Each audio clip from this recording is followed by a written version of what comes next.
তুমি আমার মাথা ছুঁয়ে কথা দাও, তুমি এরপরে আর কোনোদিনও কোনো মেয়ের সাথে বাসর করবে না। এটাই তোমার জীবনের শেষ বাসর। আমি তোমার কথাই বলছি, আমি আর জীবনে তোমার পরে কোনো মেয়ের সাথে বাসর করবো না। বউ তুমি লুচ্চার করে লুচ্চা আমারে বিয়া করে রাখাইছে, অন্য মেয়ের লাগে বাসর ঘর করা হইতাছে না।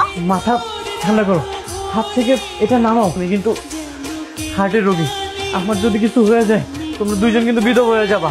প্রতি সপ্তাহে তুই একটা একটা বিয়া করবি, আজকে আমি বিধবা হয়ে যাবো, আমার অনেক ভালো হইব। তাড়াতাড়ি চলো, ওরা যদি ধরতে পারে তাহলে আমাকে আমার আগের বউয়ের কাছে নিয়ে যাবে। কিরে তোর এই অবস্থা কেন? আমি আমার বউরি নিয়ে পালে আসছি, তুমি ছাড়া আশ্রয় দেওয়ার মতো কেউ নাই। তুমি আমাদেরকে এখানে থাকতে দাও। এটা তোর কোন বউ? তুই না আরেকটা বিয়া করছস? আমি ওরা অনেক ভালোবাসি, আমি ওর সাথে সংসার করতে চাই। তোমার কেমন আছো? তোমার নতুন ভাবি, সালাম দাও। ঘটনা কি? আমি বিয়ে করছি বইলা সুমনা কষ্ট পাইলো নাকি? আমার বউয়ের কাছ থেকে তুইলে এখানে নিয়ে আসছো। আমার বউ যদি কোনোভাবে দেখে ফেলে তখন মাইন্ড করবে না? একদম কোনো কথা বলবে না। তুমি আমার ছেড়ে দুইটা বিয়ে করে ফেললা। তুমি জানো না আমি তোমাকে পছন্দ করি। তুমি আমাকে পছন্দ করো সেটা তুমি আগে বলবা না? তুমি আমারে বিয়ে করো, তারপর আমরা দুজন মিলে সংসার করবো। শোনো, তোমার পড়াশোনার কি অবস্থা?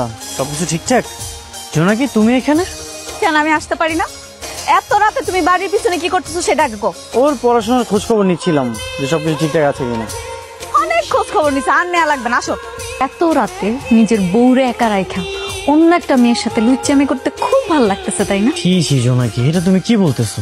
আমি কিন্তু তোমাকে অনেক ভালোবাসি।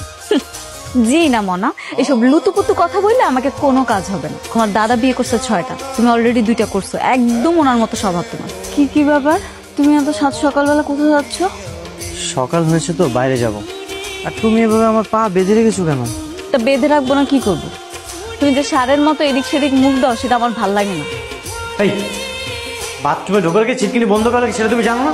কি জামা কাপড় পরা ছিল, তাহলে তো না হলে কি? যে কোনো একটা দুর্ঘটনা ঘটে যেত।